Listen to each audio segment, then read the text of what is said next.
Tasavvur qiling, tinchlik, tabiat va kenglik hayotingizni bir qismiga aylanib qolsa. Qibray tumani botanika sanatoriyasi yaqinidagi lokatsiya. Bu yerda shahar shovqini yo'q, faqat toza havo, yaxshilik va halovat hissi bor.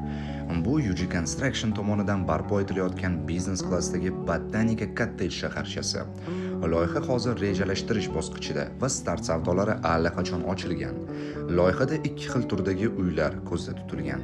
230 kvadrat metr 207 sotix yer maydonida va 300 kvadrat metr 304 sotix yer maydonida. Uylar korobka holatida topshiriladi. Narxlar $200,000 dan boshlanadi. Eng muhimi esa siz loyihaga eng birinchi bosqichda kirasiz. Qurilish hali boshlanmagan vaqtda start narxlari amal qiladi. Keyin esa faqat o'sish. Agar siz tabiat, komfort va investitsiya o'rtasida muvozanatni izlagan bo'lsangiz, bu loyihaga kirish uchun aynan hozir eng to'g'ri vaqt.